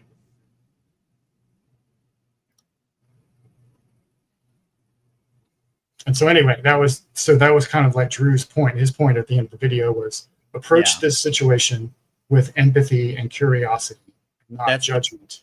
That I think is the most important part, especially as these people are pathologized, right? Is that like these are people going through something, like the woman in the chatbot husband or whatever. Like I get it, right? It's being lonely sucks. Looking for a partner is hard. Finding someone who you can talk to is hard, and if this provides that for you, man, I get it. I don't think this is healthy because it's being sold to you. You are subscribed to husband.com basically. And it's an exploitation. Sorry. Right. Yeah, it's exploitative, right? Like there is someone making a profit off of her loneliness. And not just her loneliness, though. They're making a profit off of her her baked in human process for finding a mate. Right. They have found a way to make that require less effort. And all animals, including humans, are motivated by 3 core motivations. Avoid pain, seek pleasure, and do as little work as possible. Right. Those are the 3 core motivations of all animal life, I would argue. And so this technology exploits the desire of having connection with other persons by providing you with a low effort way of doing it, and the brain cannot resist it. No, it's hard. Or has a lot of trouble resisting it. No matter so this is the thing where I think every human in the world is susceptible to this. Yeah. To varying degrees. We're not all going to fall for it, but there's nothing fundamentally wrong with the people this happens to. They're just like you and me. Right. Like I work with someone who uses a couple of AI chatbots for things outside of work, and everyone at IT gives the guy a lot of flack for it, myself included. But like, I see how he got there, right? He works a full-time job where he's on call a bunch. He has a couple of kids and a house and bills to pay, and sometimes he just wants someone else to do something for him, and he can just ask the robot to do it, and it's close enough. Yeah. I see how he gets there, right? I get it. Now, I personally think he should know better, and I think that he puts some of his professional acumen at risk and his professional reputation at risk by using those tools. But I see how he got there. Yeah. And this is what the AI companies are counting on. This is going to be sold as a labor-saving device. Well, and I think this is why so many investors are all in on this, is because they want to reduce labor costs. They want to get rid of people. I know there's a number of companies in the area who are saying lots of their like middle technical skill departments, their labor costs are too high. And that is a prelude to bringing in this sort of technology into the workplace. Even though a lot of studies have already begun to show in places where it's been implemented, where it doesn't bring, it brings your bottom down and keeps your top doesn't use it anyways, right? Like your best workers don't use it anyways because they already have the things that a person who would need AI, they already have those things in place to do those functions of their job, where lower level employees who are just starting with a company or who aren't as well trained, or who in some cases are lazy, are introduced these tools, and it automates a lot of the work, but it spits out a lot of wrong answers, and it doesn't train those employees for future success because the robot does it. You don't actually know how it works. And it's also seductive to individual people for the same reason. They don't have to spend as much time to find sexual release, for instance. If they have an AI girlfriend, they don't have to worry about doing all of the work of actually meeting a person, building a relationship with them, obtaining consent, all that other stuff. You may have noticed that the layout changed a couple times there, because I actually don't have this this one thing uploaded into the FAPcast layout yet, but I do have it in another one, so I had to switch over just because. Look, here we go. We got one!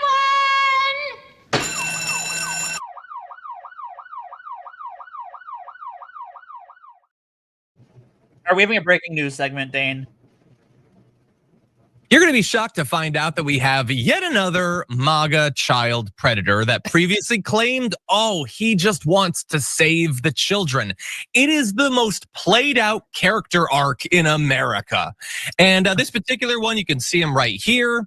I think that people probably should have suspected a long time ago. In any event, his name is Scott Susek of Sturgeon Bay, Wisconsin. He was arrested more than a week ago, or about a week ago, accused of accessing hundreds of child pornography images through a file sharing system. And as shocking as that is, what is more shocking is he already did this like a long time ago, apparently, and nothing happened as a result of it. More than 15 years ago, Door County investigators analyzed his laptop, and he admitted to downloading child pornography images way back in 2009. However, he was never charged with a crime. The new criminal complaint filed against him this month states that it remains unclear why he was not actually referred to the local DA's office back in 2009. Because the cops were like, hey man, just hook us up with some of these photos and Jesus Christ. You may actually be right. It is Door County. Of the explicit images that were downloaded to an IP address believed to belong to him in March of this year.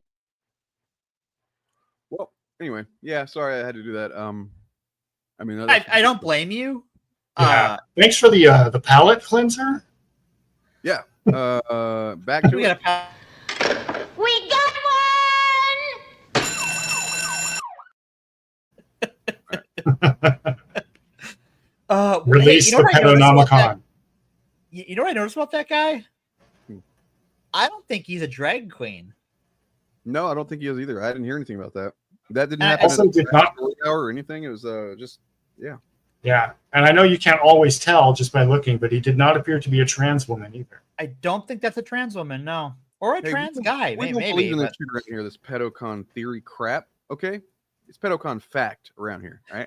Well, I mean, it is a theory in the same way gravity and general relativity are theories, right? Like, evolution's a theory, but it's a pretty good theory.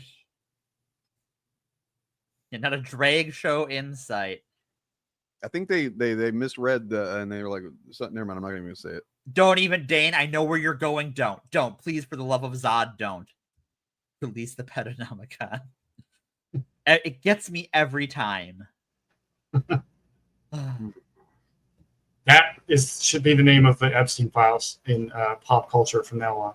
Yes, that's I'm pushing for it. It has a lot of predictive power. Yep.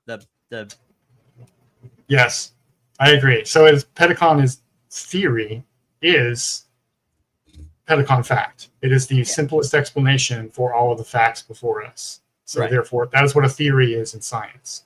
Yeah. See, what I love / makes my skin crawl about this photo that I chose here for this is Trump biting his lip. You know, it's just I had noticed that. They're, in that video, they are obviously looking at, hopefully, at least in that video, of age women. Maybe not. I believe they were looking at cheerleaders in that video. Yeah, it's different than that a little bit. It's if a you little hear different. Yeah. going around, don't go to that. I think that's just called Mar-a-Lago. Yeah, at this point. Yeah. I think the there was president that- talking about his underage spa workers. Yeah. That's I mean, if just anybody Mar-a-Lago. we can check that out. I got it right here, you know. Oh gods. Have you seen the before and after photos of what Trump did to decorate the Oval Office?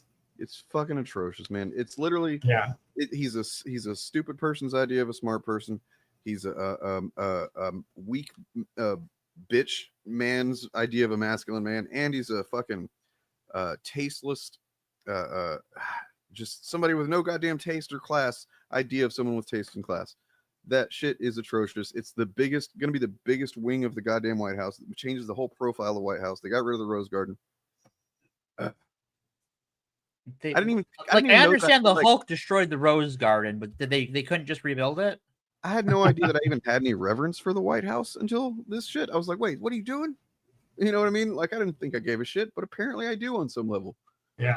It's not so much that I had reverence for the White House, it's that I just have contempt for the gilded, for the aesthetic of the out of touch rich people that is represented there. Be used to host rich people from all over the world who will be vying for bribes and shit like that with Trump. So I mean, his whole so many things he's involved in right now are just bribery scams, right? Like, it is like if I were a criminally insane game show host, I would have retired by this point from all of my criminally insane what fresh hell. What this is what? That's not even the Oval Office. That's just, I think that's what he wants to build in place of the Rose Garden. Well, also, Melania's not staying at the White House anymore for 3.5 years, because that's how long it's going to take to build this thing. Weird timing on that, bud. Yeah. God, what are the odds she ends up dead? I mean, more than just dead behind the eyes. I don't know. I mean, yeah, she's already that. So, the ball. It looks like the ballroom in The Shining. It does, yeah. It does, yeah. It looks like a 6-year-old that's like, if I had $1 billion, I would put gold on everything, and I would have a water slide in the house. So the problem with this white and gold is it doesn't even make the gold pop. It just kind of blends in, making it look even tackier. Yeah, his eyes cross the rush. Gold leafed everything in the whatever room it is that they tend to meet for media stuff. Not long ago. So is his buddy Triple H gonna beat people over the head with these gold leaf chairs and break them? Because they just did a presser together. I just hope that whoever, God willing, we get another president after this one. They come in and just like Reagan did with Jimmy Carter's fucking solar panels, yoink. And put back in Jimmy Carter's solar panels. Yeah, exactly, that too. Justice for Carter's solar panels, man. I believe that Biden had solar panels installed, installed, and Trump removed them. So, Trump removed them again. It's Reagan 2.0, baby. Well, that's exactly what Republicans have wanted since Reagan 1.0 was just oops, more Reagan. Because they get off on people suffering, right? Nobody talks about how great Reagan's economic policies were, because I mean, by the middle of Reagan's term, we knew they were shit. So it was just, the misery of other human beings. What else did we have on AI that we want to get into? That about covers it, and my throat has about had it. That's what she said. All right. I think you did want to tie. You mentioned you wanted to tie it somehow at the end to trad cats. Yes, I did. To set up the next fat. Just a little teaser, maybe. A little teaser. So, I mentioned him earlier. Peter Thiel, weird guy, really weird guy. Tradcaf. His and he is both a like mentor figure to OpenAI CEO and all around weird bad dude Sam Altman, and vice president and definitely real human JD Vance. And OpenAI and all these AI tech companies have gotten in real close to the White House the last 8 months since Trump got into power. They all paid to his inauguration fund, and I'm sure they have paid other bribes since then. That's what it is, right? It's just bribery. But I think we are seeing a merger of our Christian nationalist Republican Party, because that's what it is, right? It is. I think there is no more pretext that the American conservative movement is an explicitly Christian nationalist movement. They'll even tell you that themselves a lot. I think most of them will at this point, yeah. And the ones who won't are kind of in denial. Like, it's not like they may even think that's a good thing, but they're in denial that it's happening. A lot of them don't realize that's what they are. Yeah. And you have that, and this sort of like Peter Thiel is a proponent of that and of techno-feudalism. And on top of that, the form, like his guiding theology is a form of Christian anthropology. Thank you, Brain. Where that the thing that keeps a society together and functioning is a continual stream of scapegoats. And I think that is the history of American Christianity in a lot of ways, going back to the 19th century, is a never-ending cavalcade of scapegoats. And we are seeing that created at an industrial scale now. But I think it's worth talking about Christian nationalism as it continues its trend of pathologizing and demonizing different groups. And often groups that it creates or that it goes out of its way to ostracize. Things that people wouldn't even think about if it wasn't for the non-stop fire hose of content about them. So for next FAP, we're going to do Christian nationalism, right? That was the plan. That's the plan. We are going to start talking, do a few episodes on Christian nationalism, because it is the controlling ideology of the American government right now. Yes. And I think that however, go ahead. I am going to do a shock move here and make sure anybody that was watching that's not familiar with this knows we're not saying we don't like Christians. Okay, because I've seen that a couple of times whenever we've talked about this kind of thing. Yeah, that it has come up. It gets all lumped together. People think, oh, you don't think Christian, whatever. No, because check this fucking guy out. Goddamn hero. This is James Tallarico from Texas. He is a pretty fresh-faced Texas state representative. This is State Representative James Tallarico from Texas. If you're seeing this video, my Democratic colleagues and I have just left our beloved state to break quorum. Important context, he is a preacher, is why I was saying that.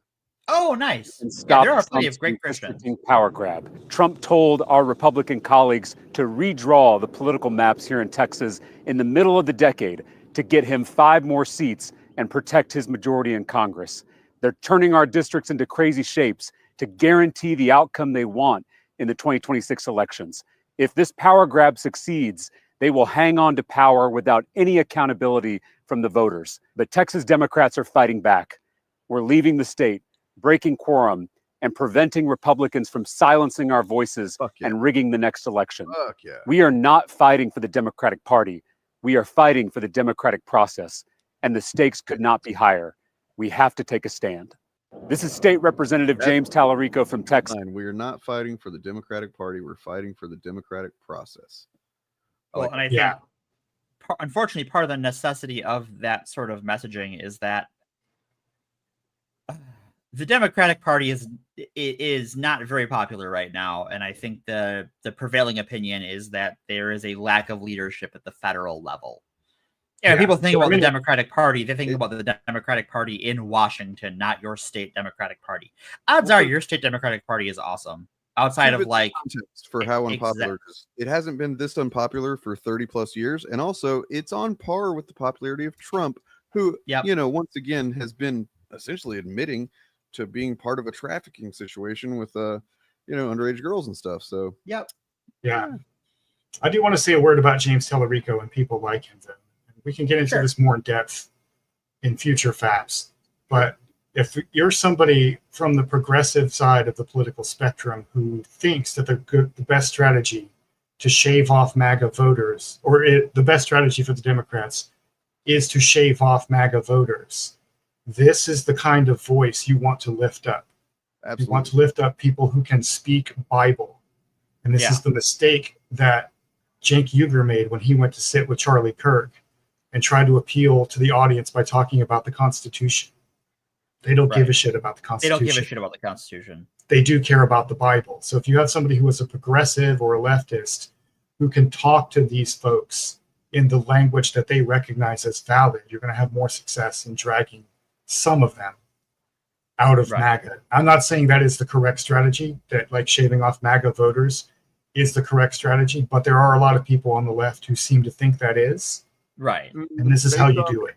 Based on the turnout in the the general last year, I think it's more about motivating people by doing the things that most people know need to be done. And, yes, I agree. If you're not offering anything like that, and you're just kind of capitulating to, I think corporations. Yeah, I agree. I think the winning strategy is to motivate low propensity voters like Zoran Mamdani did. Right. But there's a lot of neoliberal centrist Democrats who are still stuck in the belief, and some progressives too, who are stuck in the belief that what they actually have to do is appeal to more MAGA voters. And if you are one of those folks, this is how you do it. That's the guys like James Tellerico and then have other progressives who are motivated by their religious beliefs to speak more openly about that. Yeah. Like a lot of people don't realize that AOC is a devout Catholic and a believer in liberation theology. Yeah. She doesn't talk about it much, but she has spoken about it a bit. And I suspect we'll be hearing her talk more about it as we go forward in the next few years. Yeah. So if you want to appeal to MAGA voters, that's how you do it. Be meaner to moderates. Be meaner to Chuck Schumer in particular, goddammit. Yeah. Get out of there, man. Get out of there, Chuck. Well, I think that when it comes to 2024, I think the thing that the Democrats did was run as Republican light, right? They tried to appeal to moderate Republicans who already had the Republican Party, and they alienated Democrats because I don't want you to run on Republican politics. I want you to run on, I would like you to not do that. Thank you very much. And like the immigration bill was really bad. And there were a lot of people who are now being targeted by ICE who voted for Trump, or whose families are being targeted by ICE who voted for Trump, because they went, well, all right, Biden already signed this shitty immigration bill. How could it get worse? Now it got worse, and they were told it would get worse, but I see how you get there.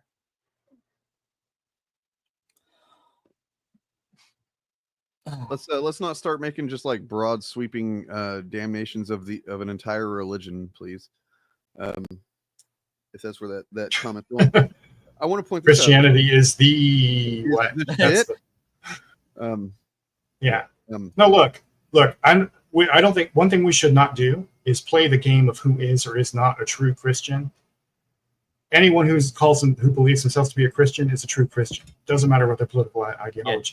Don't know true Scotsman this. Yeah. I got my stickers, guys. Yay! What were those for? We checked out the stick it to fascist. You're fading. Huh? Talking to your mic. Oh, remember we had looked at the fascism tracker and looked at that website, stick it to fascists, and I signed up for their free stickers that they send. They sent me shit like 200 of them, I think. Oh, Jesus Christ. QR scan thing that they give you a list of where you should place these, strategic spots. And that takes you to several of those resources, as well as the resources and community organizing that led to the No Kings protests. Yeah. So yeah, I don't know. I'm just excited about that. We got that. Sweet. Yeah. What else is going on? I am. Go be a Patreon supporter to Pillar of Garbage, guys. Yes, for less than the cost of a cup of coffee. You could also be one for me if you want. If yeah. you think that I'm worth that, but I mean, if you're comparing the two, he's pretty good. Yeah. Although I will say this: he's a little tired putting out the Superman's not Jesus content. Jesus, we get it. I will say this for you, Dane, having a background in nonprofit fundraising. I think you should be more explicit in asking every single time, because most people will still say no, but if you don't ask, everyone will say no. So I used to forget all the time, right? Like I didn't even have a Patreon for a long time, and then people started asking me when I was like, wait, I should do that already? I only have like a few hundred subscribers, but okay. Get in early. But then I would forget that I had it. And then I started getting better about it, and then I stopped kind of intentionally after last winter, whenever we had a fun GoFundMe for Jen when she had some health stuff, and we got fucking $6,000 through that. That's crazy. Like, it's awesome. I kind of just felt like a dipshit in a I know that it's like it's I'm working here. I'm providing a service. I'm providing entertainment. I know it's fine to be paid for it, but still feels weird. I know that a lot of people are having a hard time, just like me. And it's uncomfortable to ask for people for money when your motives are not profit driven. Yeah, but it is more effective than never asking. Yeah. And because that was always when I was training to do fundraising, the hardest part for new people who were at the job was always to get them to explicitly ask for a specific dollar amount after engaging with somebody for like a 10-minute conversation or whatever. But if you don't do it, they will always say no. They'll just walk away thinking they've had a nice conversation with somebody. Oh, I'll look into that one day. If you do ask directly, most people will still say no, but about 10% of them will give you something, which is more than zero. Yeah. So a lot of nonprofits base all of their budgeting on the assumption that they're only going to get about 10% of what they ask for. Right. So, speaking of which, if you want to be part of that 10% or greater who gives your time and energy, you can click the little like button. Please do. I will ask you to do that. Hit the like. Yeah. Leave a comment. There was there was a troubling lack of super chats in this live stream. I think we can do better on that, folks. Yeah. Yeah, I think anything. I don't care if you're soft MAGA, unless you're former MAGA, I don't want to hear from you. You're a piece of shit. Like MAGA Christians are true Christians. Liberation theology Christians are true Christians. All Christians are true Christians. There's no political value in doing the no true Scotsman fallacy. Right. Unless they're lapsed Christians or ex-Christians, then they are not Christians. There's just no practical reason to, because they all say that about each other. Yes, exactly. Well, that's the history of religion is sectarian violence. Right? It's just like, no, we're the true XYZ. No, we're the true XYZ. Well, it's time for stabbing. So I'm looking at this and I'm thinking this is perfect branding, I think. We'll see what it might go to, but I think it's just an amazing avatar for the channel. What do you guys think? My only suggestion would be to blend the AF into the costume more, because it looks stickered on. Hey, new member. Woo, Michael, let's go. If I did that, it won't look janky anymore. I get you. Do you want it to look janky? It looks janky. So this is my girlfriend got like a shitload of MCU stickers, and I went through and was kind of grabbing a few that I like, and my son got the only Wolverine. I'll never forgive him. That's okay. But I will not tell you where to hide the body. I'm like looking through and there's a couple that aren't MCU. There's a Blade, like Wesley Snipes Blade, but most of them are. And then there's this Spider-Man that's literally, let me show the actual picture here, because I was like, what the fuck is this? Most of them are pretty cool. They're well-made stickers. None of them are, they don't look like they were made in somebody's basement and they're like mauve roll or something like that. You know what I mean? Sure. They look legit, but where is it? Shit. I think you may have missed. You just got a new channel member. Oh shit! I'll check that out in just one moment. Yeah, we were cheering Michael on. I think demonstrating my point that if you don't ask, no one will give, but if you do ask, someone will. Someone will. Okay, Yeah, you're always right, Bob. I get it. Speaking of which, I should do my e-begging while we're getting to that point of the show. You're gonna do what? So some gentle e-begging. Go for it. All right, let me get into the thing. So, my spouse is laid off right now. Is the short version of the story. They're a caregiver for my mother-in-law. Their mother, they're paid by the state to take care of her. Right now, my mother-in-law had a pretty serious fall, and she's been in rehab. And while she's in rehab, my spouse isn't getting paid. So we're not looking for donations. But if you would like some art commissions, we will happily. My spouse is an artist, and here is their Tumblr page that has all of their commission info. Yeah, feel free to check that out and commission them. Let me see if I can turn my camera off and it will come up with a picture. The art that I use on this picture you're seeing right now, they actually drew. This is an NPC from one of our tabletop role-playing games. Wait, not the picture we were just seeing, because that was janky Spider-Man. Oh no, this little picture up here, this little robot, that's Delta. So that's a small sample of their art. But they have been doing commissions while they are laid off. There's another, yep.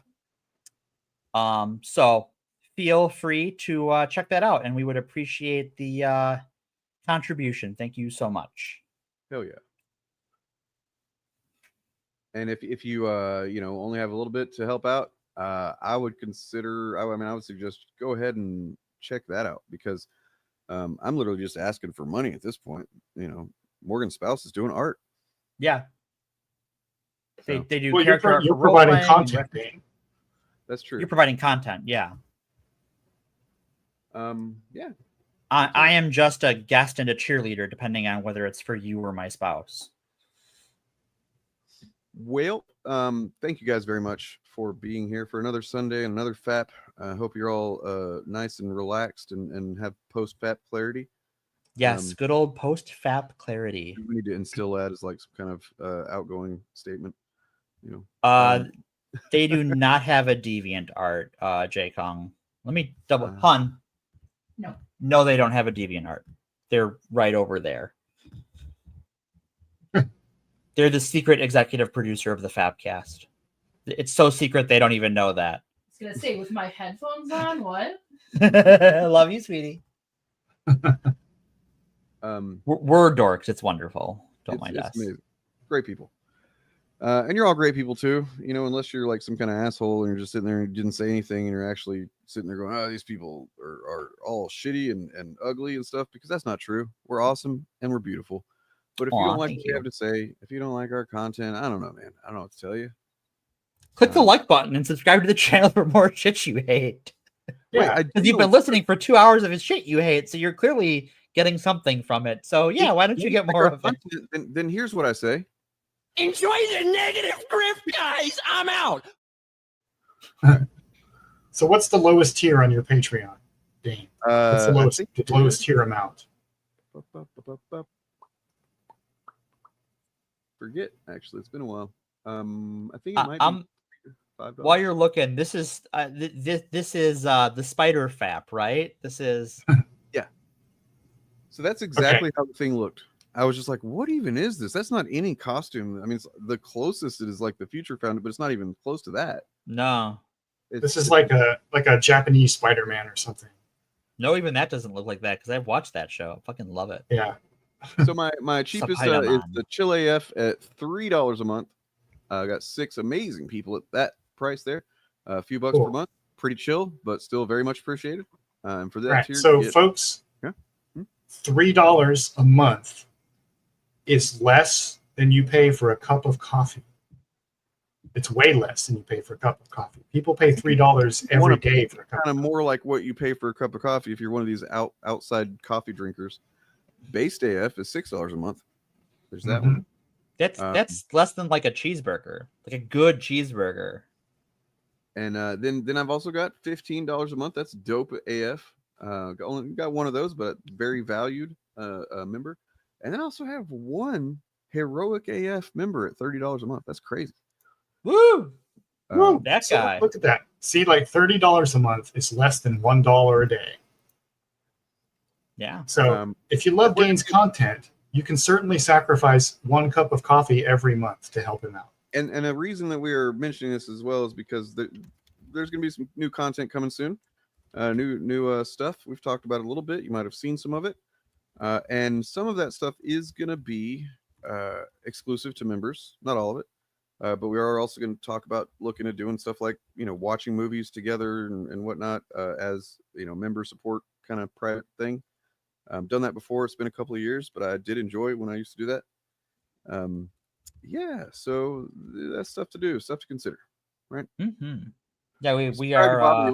He's got the new mythology he's working on. It's gonna be good. Yes, new mythology. It'll be exciting. Yeah, it's a video series of indeterminate length,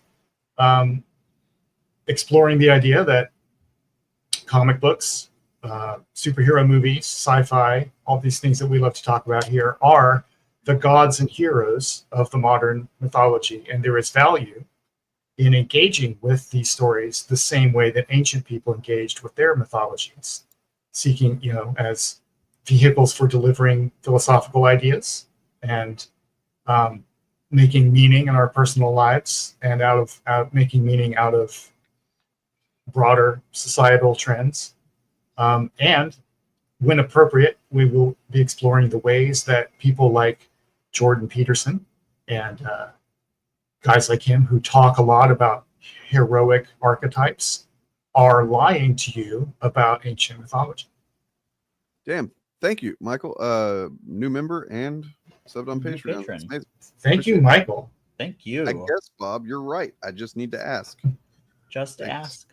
So I'm going to ask you to subscribe to Bob of the Old Ways. Him, many other fine people who make amazing content. They're all linked below in the description as always. Sub to them, give them your likes, give them your comments, give them your praise. Because look, the YouTube landscape has changed. I mean, maybe woke is dead. I don't know. And it never really meant anything, so it's not a real thing you can claim. But yeah, is that what never lived, truly capable of dying? Things are pretty different on this platform than they were like 4 or 5 years ago. I can tell you that. If you've ever wanted to make content, by the way, you've ever thought, I kind of want to do that, but there's all these chuds and stuff, start doing it. Just do it. If you need a hand on like advice, inspiration, whatever, reach out to me. Actualfandom at Gmail. Ask me, whatever, as long as it's not personal. Yeah, there we go. That's good. We're all good. You're all lovely. I love you. Here is a song that I remixed. On the Praise Bill, Free Palestine.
buddy. Eyes up here.